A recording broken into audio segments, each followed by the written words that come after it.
जमीन खत्म हो गई, मीख जैसे पहाड़ी हो गए, दरख्त भी लग गए। खुदावंद आदम ने कहा कि छोटे छोटे पौधे होते, छोटे पौधे ताशमीर की मंजिल तक आ चुके।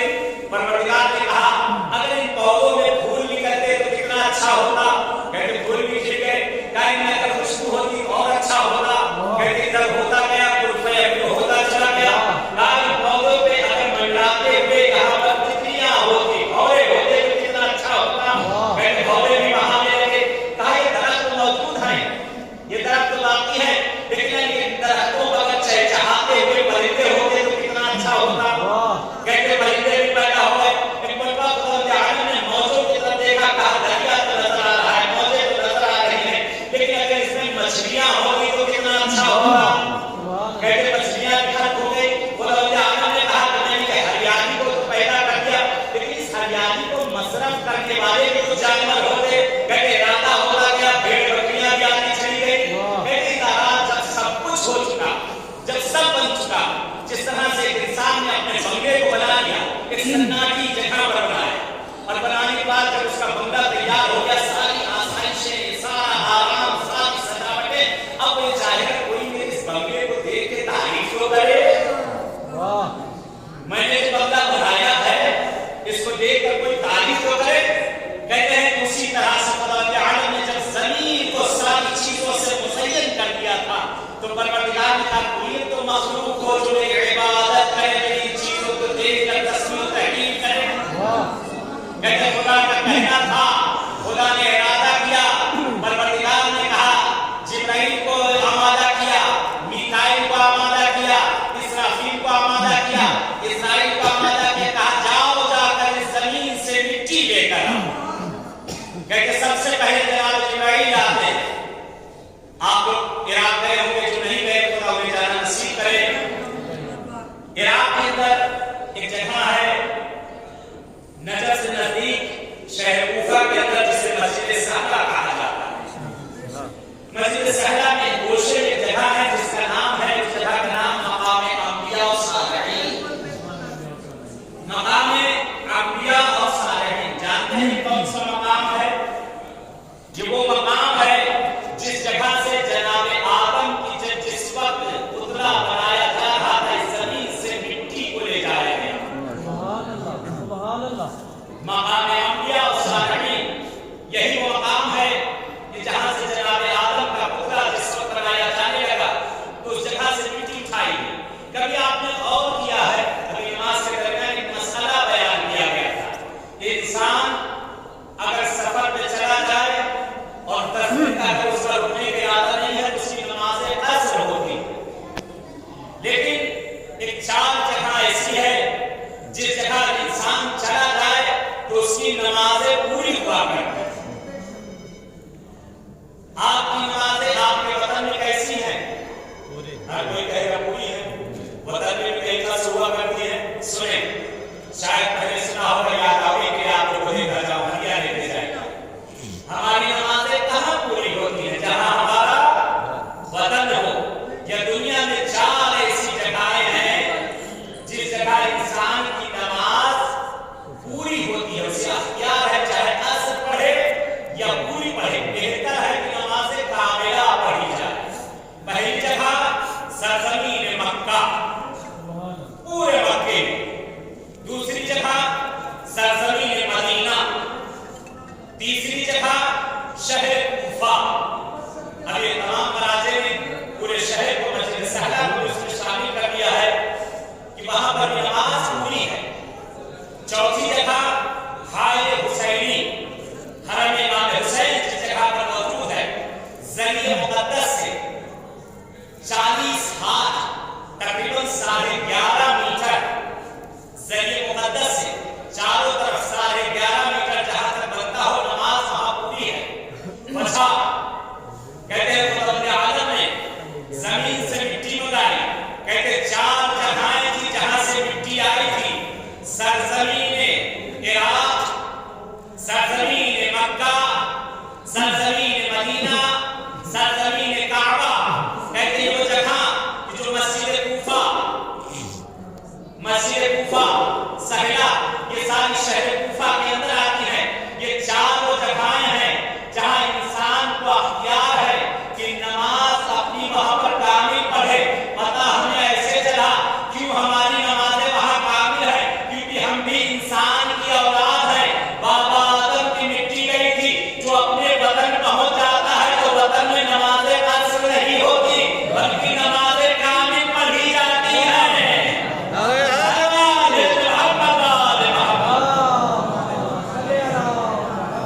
माशाअल्लाह।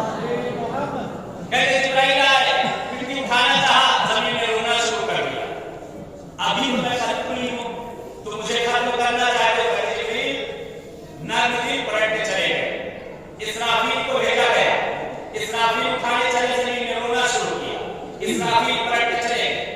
कहते मीकाईल को भेजा गया, मीकाईल ने मिट्टी उठाना चाहिए, कहते जमीन में शिकायत करना शुरू की, वापस चले गए।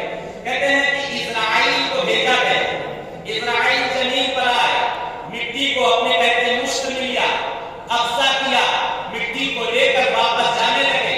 मिट्टी रोने लगी, जमीन रोने लगी, अभी तो खत्म हुई थी और तुम मुझे अभी खत्म करना चाहते हो? कहते मेरा काम ही खत्म करना है। कहते जिस वक्त मिट्टी को लेकर आए हैं खुदावंद आलम ने, कहते इसराफील जिब्राइल को ये ओहदा न दिया। कहते हैं इस्राइल मलकुल मौत को एक और लक़ब दिया, कहा तुम्हें हम मलकुल मौत कहेंगे और आज से तुम्हारी ड्यूटी और बढ़ गई है। अब दुनिया में जितनी भी मखलूक है, जिसके जिस्म में जान है, उसकी रूह को कब्ज़ करने का काम तुम्हारा होगा। कहते मरतबा मलकुल मौत बता गया, खुदाया मैं रूहों को कब्ज़ करूंगा, किसी का शौहर बना, किसी की बीवी मरी, किसी का भाई मरा, किसी का बाप मरा, ये तो सब मुझे कोसा करेंगे, मैं क्या करूंगा? निगाह गैबी आई, ये मेरे मलक क्यों परेशान होता, मैं बहाने ऐसे पैदा कर दूंगा तेरे ऊपर आंख भी न उठेगी। छींक आएगी आदमी मर जाए, खांसी आएगी आदमी मर जाए, नफस तंग हो जाएगी इंसान मर जाएगा, ठोकर लगेगी इंसान खत्म हो जाएगा, एक्सीडेंट होगा इंसान मर जाएगा, तुझ पर एक आंच भी ना आएगी और कुछ नहीं, मैं ऐसी वबा भेज दूंगा जो इंसान खुद कहेगा खुदाया हमें निजात दे दे। आज वबाएं मौजूद हैं कि कहने के लिए तो बातें हजारों साल के, लेकिन एक ऐसी वबा खुदा ने भेजी, एक ऐसा वायरस भेजा जिसे आंखें देख भी ना सकी। इंसान जो आसमानों पर चला करता था, जिसके कदम जमीन पे लगते थे, जो अकड़ कर चलता था, फकत मैं ही मैं कहा करता था। खुदा ने कहा हे इंसान तू इतना मजबूर है कि तेरी अगर सांस भी रुक जाए तो चला जाता नजर आ जाएगा। बेशरम भेज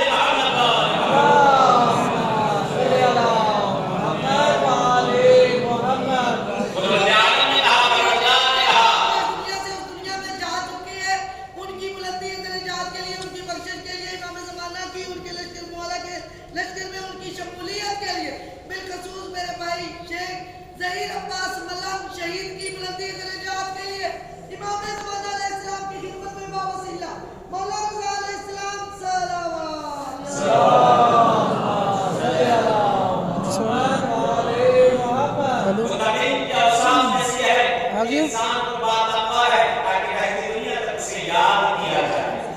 ठीक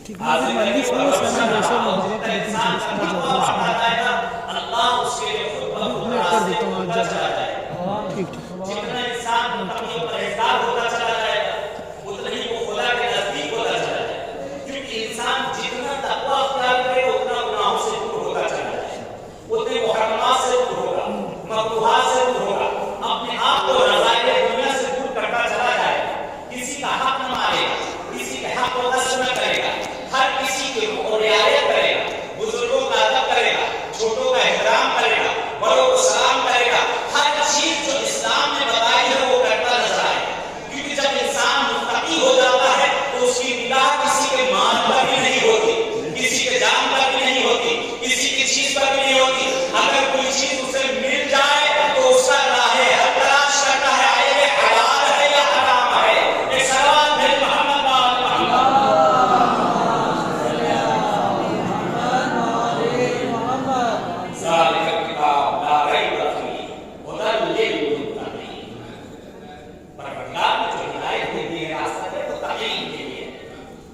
इंसान अगर हिदायत चाहता है, कोई नेमत चाहता है, तो अपने आप को इंसान संभाल के खुदा खुद रास्ते बताता है। एक वाकया इसी मौजूद के मुताबिक एक बहुत बड़े आलिम गुजरे हैं, बुजुर्गान में बैठे हुए हैं, अल्लामा मुक़द्दस अल-बेदी, नाम सुना होगा आप लोगों ने, बहुत बड़े आलिम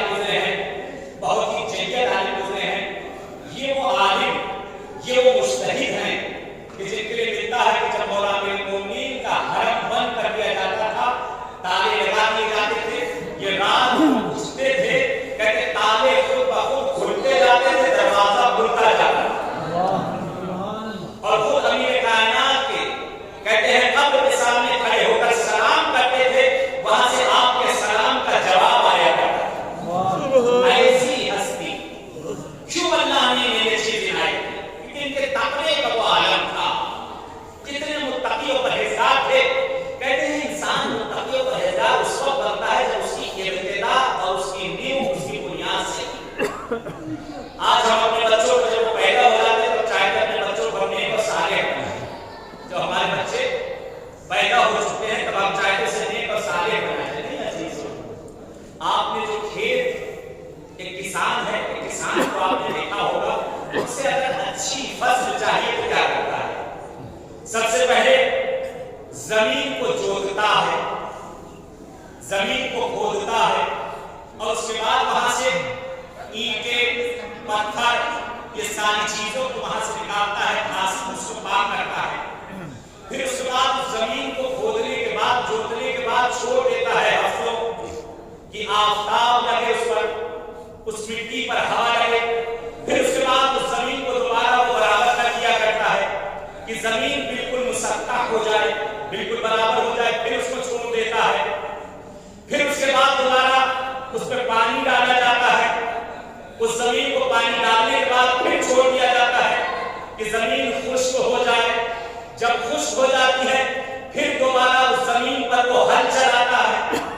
जमीन पर हल चलाने के बाद उसमें वो दाना डालता है। दाना डालने के बाद फिर जमीन को बराबर करता है। फिर उसके ऊपर पानी डाला जाता है। अब वो जो एक दाना जो गेहूं का जमीन में डालता है तो अल्लाह उसकी जहमत पर एक दाने से 70 दाना देता है। लेकिन ये जहमत, आज हम शादी ब्याह करते हैं, फौरन किसी का रिश्ता है, फौरन मौलाना साहब से कहा, मौलाना साहब चला एक इस्तिखारा देखिए। इस्तिखारे से शादियां नहीं होती हैं। ये हमारे हिंद और पाक, हमारे हिंदुस्तान और पाकिस्तान का कल्चर अजीब बन गया है। चाहे लड़के की शादी हो या लड़के की शादी, लड़की की शादी, जैसे ही कोई रिश्ता है फौरन इस्तिखारा। नहीं, इस्तिखारा, अगर इस्तिखारा हम कहते चलिए आ गया, इस्तिखारा आ गया कि लड़का बहुत अच्छा है, ठीक, शादी होगी, शादी के एक हफ्ते बाद तलाक हो जाएगा, क्या कहें, पता चला इस्तिखारा तो अच्छा आया था, फिर ये तलाक नहीं हो गया, इसके घर वाले इतने बदतर क्यों निकला है, लड़का इतना बदतर क्यों? नहीं, इस्तिखारा शरीयत नहीं था। यहाँ बैठे ईरान में आप कोरोना के दफ्तर में महाराज कराम फोन करिए कि मुझे इस्तिखारा दिखाना। सबसे पहले पूछेंगे शादी का तो नहीं है, शादी होगा फौरन मना कर देंगे, लेकिन शादी का इस्तिखारा नहीं होता है। इस्तिखारा शादी का किस वक्त होता है? सुने, देखिए सबसे पहली चीज, चाहे लड़का हो या लड़की, मेरे भी बच्चे हैं, आपके भी बच्चे हैं, चाहे लड़का हो या लड़की, पहली चीज है कि पता किया जाए कि लड़का कितना बाईमान है, कितना नेक है, कितना मुत्तकी है, कितना परहेजगार है। ये लड़की कितनी बाईमान है, नमाज रोजे की पाबंद है, हिजाब की पाबंद है, दीन और शरीयत की पाबंद है, क्योंकि इसकी पहली गोद, माँ की पहली गोद ही पहला मकतब होता है। सारी चीजें आपने पता कर ली कि लड़का भी बहुत अच्छा है, लड़की भी बहुत अच्छी है। अब सब कुछ हो चुका, तब कौन से इस्तिखारा? जब सब मालूम कर लिया आपने सब कुछ अच्छा है, लड़के को रोजी की थोड़ी कमी है, लड़की का नसीब है। जब एक घूर का नसीब बदल सकता है, बिगड़े बदल सकती है, तो क्या उस लड़की पर जा उस लड़के का नसीब नहीं बदल सकता? इस्तिखारा कब देखा जाता है? जब हमारे पास 5 रिश्ते आए, एक डॉक्टर, एक इंजीनियर, एक मौलाना, एक नहीं मालूम क्या क्या, दिमाग काम नहीं कर रहा है, एक से बढ़कर एक रिश्ता, क्या करें मौलाना साहब, क्या करें? कहते अब यहाँ पर इस्तिखारा है। अब खुदा के हवाले कर दो, इन 5 में से खुदाया मैं किसे चुनूं? लड़कियां एक से बेहतरीन रिश्ते आ गए, 4-5 रिश्ते आ गए, बेहतरीन, नेक, मुतदय्यन, घर वाले, खानदान वाले, खुद लड़की हर तरह से, अब यहाँ पर इस्तिखारा करें, ठीक। ये नहीं कि एक ही रिश्ता है फौरन ही इस्तिखारा, तहकीक चाहिए, जुस्तजू करना है, मालूम करना है कैसा है, कैसी है, फिर उसके बाद इस्तिखारा। कहते इंसान अगर अच्छा हो तो अल्लाह को खुद रास्ते खोलता चला जाता है। अल्लामा मुक़द्दस अरबी, सुने मेरी माँ बहन, मेरे बच्चे भी सुने, शायद ये वाक़या सुना होगा, आपका तकरार के लिए सुना। मुक़द्दस अरबी अभी पैदा नहीं हुए हैं, सोचे जब मुक़द्दस ऐसे हैं तो उनके माँ बाप कैसे हो, जिसके फर्जंद ऐसे हो तो उसका बाप कैसा होगा। कहते अभी मुक़द्दस अरबी दुनिया में पैदा नहीं हुए, इनके बाद जवान राना है, हसीन, खूबसूरत, मुत्तकी, परहेजगार, दूर दूर तक उनके तकवे का चर्चा। कहते एक दिन किसी काम से अहिल्ला की तरफ जा रहे थे, उस जमाने में सवारियां इतनी ना हुआ करती थी। कहते पैदल सफर करते हुए अक्सर होता था लोग नहर के किनारे से गुजरा करते। कहते फुरात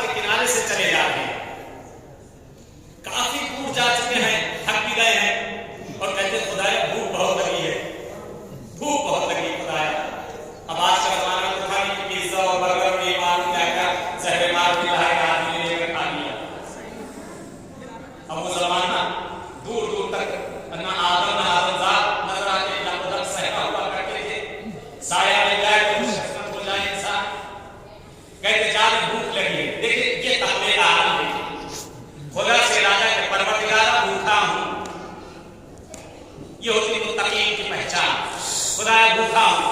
कहते चंद कदम आगे बढ़े थे, क्या देखते उसी नहर फुरात में से एक सेब या एक अनार कहते बिल्कुल लाल सुर्ख बहता हुआ चला रहा है। कहते निगाह पड़ी, आगे बढ़े, उस सेब को निकालकर बिस्मिल्लाह किया और खा लिया। अब खा तो लिया, अल्लाह की नेमत को पानी दिया और उसके बाद शुक्राना करके खुदाया तेरा शुक्र, मेरी भूख मिट गई।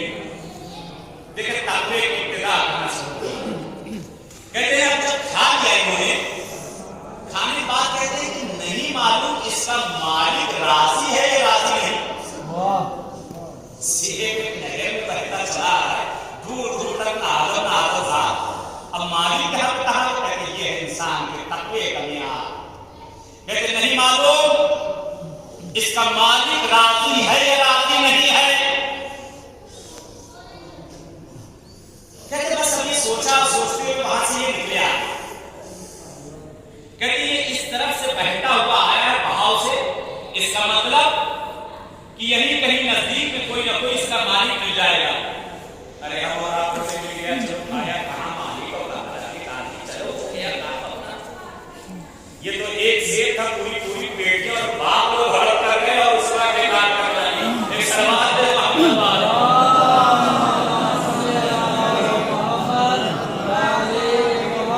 बेचारे एक सेब परेशान यहाँ पूरा बाप ने खा के हड़प गए, बेकार कर डाली।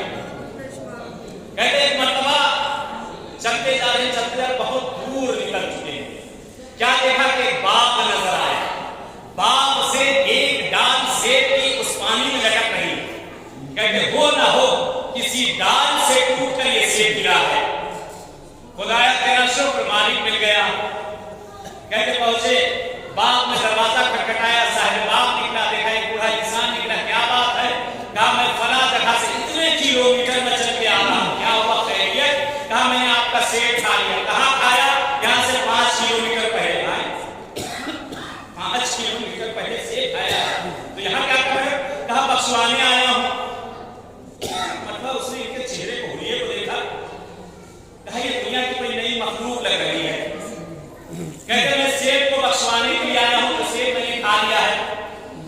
कहते वो भी लगता है कि निजाम के मूड में थे, यह इनको आजमाना चाहिए। कहते ऐसा है भाई, वो जो तुमने सेब खाया है, इस बाग के 2 मालिक हैं, एक मैं हूं, एक मेरा भाई है। मैंने आधा सेब माफ कर दिया, आधा सेब आपको कब मेरे भाई से जाके माफ करवाओ। मैंने अपना हिस्सा माफ कर दिया, अब आधा हिस्सा जाकर मेरे भाई से माफ करवाओ। कहां रहते? मैं यहां से 8 किलोमीटर दूर। कह दी अब पैदल चलते चलते एड्रेस पूछा कहां रहते, पूरा लेने के बाद अब ये वहां से रवाना हो चुके हैं। भाई अपने मंजिल मकसूद तक पहुंचे, मंजिल तक पहुंच गए और पहुंचने के बाद पूछा फला नाम का फला शख्स, क्योंकि नाम उनके भाई ने बताया था, कहा फला जगह पे। बड़ा इन्होंने दरवाजे को तक बात किया, दरवाजा खटखटाया, देखा कि एक ज़ईफ इंसान बहुत ही चेहरे से मुतदय्यन नजर आ रहा है, बड़ा नूरानी चेहरा है। सलाम अलैकुम हुआ और उसके बाद कहा आने की वजह, कहा आपका फला फला नाम है, कहा मैं वही हूँ। कहा क्या बात है? कहा मैं आपके पास एक बहुत अहम काम से आया। कहां से आ रहे हो? बताया मैं फला जगह से आ रहा हूं। इतनी दूर से, इतने किलोमीटर चलकर, क्या बात है? खैरियत हो? न तुम मुझको जानते हो, न मैं तुमको जानता हूं, मुझसे कौन सा काम? कहते पूरा इन्होंने वाकया बताया कि मैंने सेब खाया और ऐसे से गया, आपके भाई ने आधा माफ कर दिया, आधा आप माफ कर दीजिए। कहते एक मर्तबा ये ताज्जुब आंसू से देखे जा रहे हैं जनाब मुक़द्दस हवेली के मालिक को। कौन सा बंदा है इतनी दूर से, इतने किलोमीटर चल के आया, आधा से बख्शवाने? कहता ऐसा है मैं तो नहीं बख्शूंगा। कहते मैं बहुत दूर से आ रहा हूँ, बड़ी सहमतें करके आ रहा हूँ, पैदल आ रहा हूँ, चल के तो मैं तुम माफ करूंगा, एक चीज है मैं नहीं माफ करूंगा। अच्छा कोई तो रास्ता होगा कि आप जो इस सेब को माफ करते हैं। सुने, जब इंसान अल्लाह से लौ लगाता है, जब इंसान खुदा वाला हो जाता है, तो खुदा के रास्ते कैसे होता है? कहते मर्तबा वो कहते ठीक मैं इस सेब को बख्श सकता हूं, लेकिन उसकी एक शर्त है। का शर्त क्या है? का शर्त है कि आपको मेरी बेटी से शादी करना होगी। खैरियत, आपकी शादी हुई है? नहीं, मेरी शादी नहीं हुई है। तब आप अगर मेरी बेटी से शादी करेंगे तो मैं आधा से माफ करूंगा, वरना नहीं माफ करूंगा। और कोई रास्ता नहीं, यही एक रास्ता है। अगर शादी करना है तो आधा से माफ। बहुत देर सोचा, सोचने के बाद कहते हैं मेरी शादी भी नहीं हुई है, चलो अल्लाह ने शायद रिश्ता दिया है, इस सेठ को मैं बख्शवा लूं। नहीं तो ऐसा ना तो रोज महशर मुझे जाकर इस आधे सेठ के लिए जो वहां खड़ा होना पड़ जाए। कहते ठीक, मैं राजी हूं आपकी बेटी से शादी करने के लिए। कहा ऐसा है कि आपके वालिदैन है, कोई है? कहा मेरा कोई नहीं, मैं अकेला हूं, लावारिस हूं। कहा अच्छा, कहा शादी में तैयार? कहा बिल्कुल तैयार हूं। कहा ऐसा है, पूछ तो लो, पहले सुन तो लो, मेरी लड़की कैसी है? कहा जब आपने कह दिया तो करना ही पड़ेगी। कहा सुन तो लो, मान तो गए बड़ी जल्दी। मेरी लड़की दोनों आंखों की अंधी है। अंधी है और तो कुछ नहीं। कहा दोनों कान की बहरी है। कान और खड़े करेंगे बस, और तो कुछ नहीं। कहा जबान से गूंगी भी है। कहते खुदाया क्या करूं मैं? कहते बस, अब और तो कुछ नहीं। कहते वो पैरों की लकड़ी भी है। सोचे जा रहे, कहते खुदाया ये क्या? मेरी तो अभी शादी भी नहीं हुई है और पहले ही इम्तिहान मेरा शुरू हो गया। कहते बस, अब और तो कुछ नहीं है। क्या चीज और वो क्या? कहा हाथों से मुड़ी है। कहते सब कुछ तो हो गया, अंधी भी है, बहरी भी है, लंगड़ी भी है, लूली भी है, गूंगी भी है, बचा क्या? कहते खुदाया मैं इसे लेके करूंगा क्या? अपना बात संभालना तो मुश्किल, न चल सकती है, न फिर सकती है, न पका के खिला सकती है, न मेरी बातों को सुन सकती है, न मुझे देख सकती है। मैं खुदाया परवरदिगार तेरा बड़ा सख्त इम्तिहान, क्या करूंगा? वो थोड़ी देर सोचते रहे, कहते ठीक चलो कुछ साल जिंदा रहेगी तो मर जाएगी।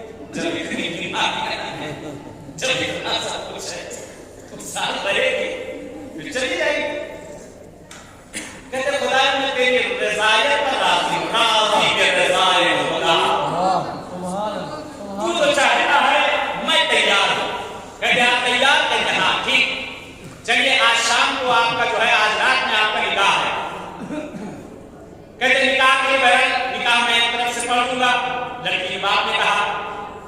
दूसरी तरफ के बहन मौलाना देखना और नहीं मिलेंगे तो दोनों तरफ से मैं पढ़ते हैं, कोई जरूरत नहीं, दूसरी तरफ से मैं खुद पढ़ लूंगा, मैं मौलाना भी हूं। दूसरी तरफ से मैं पढ़ लूंगा, एक तरफ से आप पढ़ेंगे।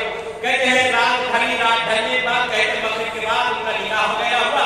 अब निकाह होने के बाद बहरहाल ससुर साहब ने कहा ऐसा है कि बेटा आज रात आप यहीं जाइए, आपका घर तो बहुत दूर है, कल सुबह इन्हें लेके जाइएगा। बहरहाल इनके लिए हिजला सजाया गया, शब अव्वल शब ज़िफ़ाफ़ के लिए इनके कमरा सजाया गया। कहते तस्बीह और तहलील और इबादत में उसके बाद बहरहाल इनको भेजा गया कि अपनी अहलिया के कमरे में जाए। लेकिन मुत्तकीन के औसाफ में से क्या सिफतें हुआ करती हैं। कहते हैं एक मरतबा इन्होंने दरवाजा खोला, बहुत डरते डरते दरवाजा खोला कि अल्लाह की कौन सी नेमत है जिसको मैंने बगैर देखे ही यहाँ कह दिया है। कहते दरवाजा खोला, जैसे ही दरवाजा खोला मौलाना साहब थे, दरवाजा खोलते ही आदत थी, कहते सलाम अलैकुम। कहते जैसे ही दरवाजा खोला दुल्हन ने कहते घूंघट उठाया, कहती अलैकुम सलाम। सभी भागे उठे कहते उनके पैर भागे फिर आते हैं, धीरे धीरे पैर दबाए हुए आगे आते हैं और दरवाजे को चुपके से खोल कर देखते हैं और उनके पैर भागते हैं ससुर साहब के पास पहुंचे। कहते खत्म हो गया, क्या हो गया? बदल गई लड़की? खैरियत हुआ क्या? कहने लगता है आपकी बेटी की जगह कोई दूसरी बेटी आपके आकर बैठ गई है। खैर तो कहा वो तो जो अंदर आपने बताया वहां कुछ नहीं है। अरे वो तो बोलती भी है, मैंने सलाम किया, उसने जवाब दिया, उसने घूंघट उठा के मुझे देखा, हिरन जैसी बड़ी बड़ी आंखें हैं, कान भी सही है, जबान भी सही है, हाथ भी इसका चल रहा है। जो आपने कहा था उसमें तो कोई ऐब नहीं, आपने तो कहा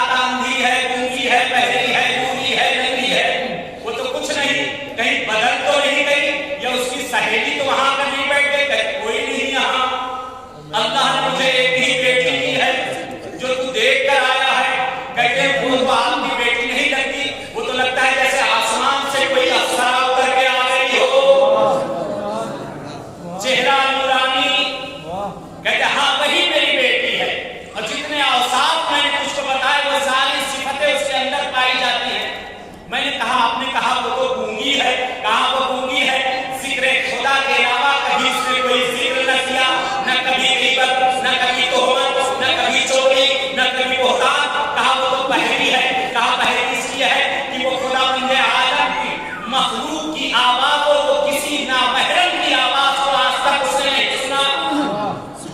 कहा वो आंखों की अंधी है, क्योंकि उसने खुदा के कलाम के अलावा किसी और चीज पर निगाह नहीं की। कहा वो ज़बान से गूंगी, आंख से अंधी, कान की बहरी। कहा पैर से आपने कहा कि वो चल नहीं सकती है। कहा हाँ, उसने कभी भी मेरी बगैर इजाजत के दहलीज के बाहर कदम भी नहीं रखा। कहा वो आपने कहा हाथ से लूंगी है, कहा आज तक उसके हाथों पर किसी नामहरम की निगाह न पड़ी। कहते एक मर्तबा ये सजदे में गिर गए, खुदाया तेरा शुक्र, अगर मैं दुनिया में ढूंढता भी तो ऐसी शरीक हयात न मिलती। कहते यहाँ दामाद सजदे में गिरा, उधर ससुर सजदे में गिरा। खुदाया तेरा शुक्र है कि तूने मुझे ऐसा दामाद दिया, अगर चिराग लेकर भी पूरी दुनिया में ढूंढता तो मुझे ऐसा न मिलता। ऐसा मुत्तकी, ऐसा परहेजगार, ऐसा नेक, ऐसा मोमिन मुझे कहीं न मिलता। तो एक सेब को बख्शवाने के लिए इतने किलोमीटर आ जाए तो उसकी इबादतों का क्या हाल होगा। एक सलावत है तो मोहम्मद वाले।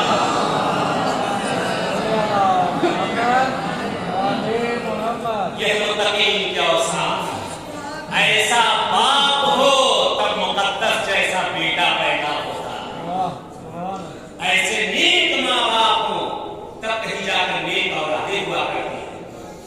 खत्म की मैंने अपनी गुफ्तगू। ये अजीजों, ये दुनिया 4 दिन की है। मौलाना कायनात ने फरमाया कि दुनिया मज़राए आखिरा है, यहाँ जो बोगे वही काटोगे। गेहूं बोकर कोई जो है धान नहीं काटता, जो जैसा करेगा उसे वहां वैसे ही नतीजा मिलेगा। हम अगर अपनी ज़बानों पर हमेशा खुदा के जिक्र को रखें, अपनी आंखों को अगर हम पाक तय्यब ताहिर रखें, अपने कान को अगर हम पाक रखें, कहते अगर ये सारी चीजों को हम महफूज करेंगे तो खुदा हमें आंख भी दे देगा, हमें कान भी दे देगा। आप कहीं आंखें हैं, बड़े बड़े कान है, और क्या चाहिए? नहीं, आंख है लेकिन हमें दिखाई नहीं देता। अगर हमें दिखाई देता बात जमाने का इमाम हमारी आंखों से ओझल ना हो। कान है लेकिन सुनाई नहीं देता, आज जमाने का इमाम हमें आवाजें दे रहा है मगर हम लब्बैक नहीं कह पा रहे। हमें अपने आप को इतना बाला कर देना है, इतना बुलंद कर देना है और ऐसा मुत्तकी बन जाना है, ऐसा परहेजगार बन जाना है। अगर ये चीज ये तकवा देखना हो तो करबला वालों में आकर ये तकवा करबला वालों में नजर आता है कि मौत सामने है लेकिन सर सजदे में है। अगर ये तकवा देखना हो तो हुसैन के असहाब में आकर देख लो, हुसैन के जानिसारों में देख लो। ये खुद कहते हैं इमाम हुसैन नजर आ रहे हैं, खुदावंद आलम ने मुझे ऐसे असहाब दिए, न मेरे बाबा अली मुर्तजा को दिए, न मेरे नाना रसूल खुदा को दिए, न मेरे भैया इमाम हसन को दिए। मेरे को शब आशूर भी आती है, इमाम हुसैन ने अपने असहाब का इम्तिहान लिया। रवायत के कदरात नक़ल किए जाते हैं, इमाम हुसैन अलैहिस्सलाम ने अपने तमाम असहाब को इकट्ठा किया। शब आशूर है और मौला ने कहते खैमे में सबको जमा किया। जमा करने के बाद आका कहते देखो कल जंग होना है, कल शहादत का दिन है और मैं तुम सबको आजाद करता हूं। अगर तुम्हें जाते हुए शर्म आ रही है तो इस शर्म को कुल कर देता हूं। और मौला ने कसम खाई वल्लाहि व बिल्लाहि व तल्लाहि, मौला ने शरई कसम खाई और कसम खा के कहते हैं कि मैं तुमसे वादा करता हूं कि उस वक्त तक मैं बहिश्त में न जाऊंगा जब तक कि तुम लोगों को ये करना चाहूंगा।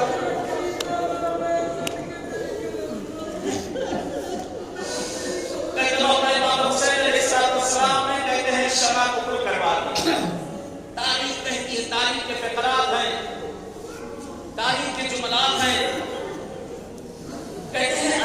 हुसैन जो जिस तरह से बैठा था अपनी जगह से हिला नहीं। अगर किसी का एक जानू उठा था तो उसने जमीन पे न रखा, अगर किसी का जानू जमीन पे था तो उसने न उठाया, अगर किसी का हाथ सीधा था तो उसने न मोड़ा। कहते जब शमा जलाई गई है चुप जैसे उसी तरह से ऐसा न हो कि अगर मैं अपनी हरकत को मदद तो हुसैन ये न समझ जाए कि मैं जाना चाहता था सहरा के नाम पर रहे पर मैं रुक गया। कहते मौला हुसैन कहते हैं मेरे जाने तुम पर निछावर हो जाए जैसे साहब तुम मेरे हो, अल्लाह ने किसी को न दिए। कहते दुनिया साहब के साथ दिल चाहता है एक और सहाबी का जिक्र कर उसी पे खत्म कर। कौन? हबीब इब्न मज़ाहिर है। अल्लाह जब भी आपको करबला जाना नसीब करे, जब करबला से वापस आने लगो, करबला के लिए एक दस्तूर है, जब सरजमीन करबला पर जाओ, हुसैन की बारगाह में जाओ तो सबसे पहले अपने अब्बास से इजाजत लो,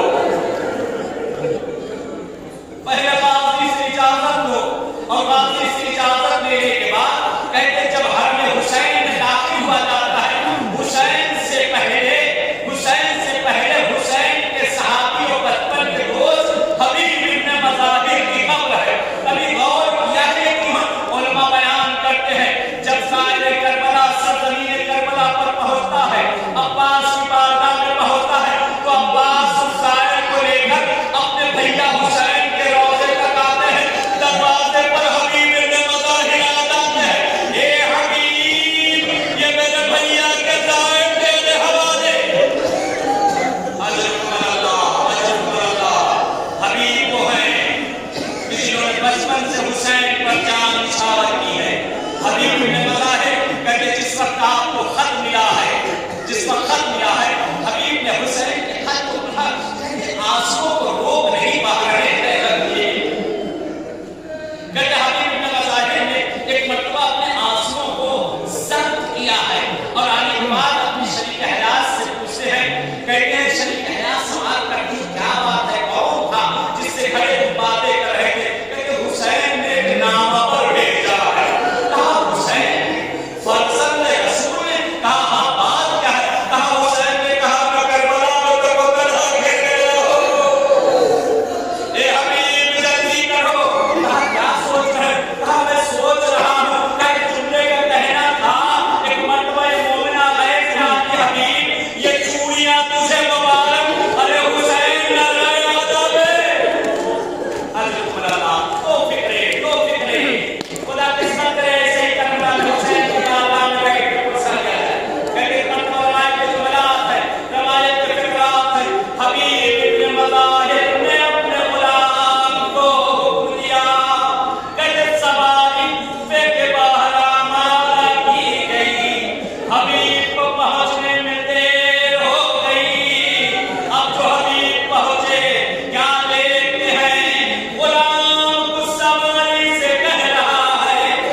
इस्लामी ईरान इस इनकलाब को इनकलाब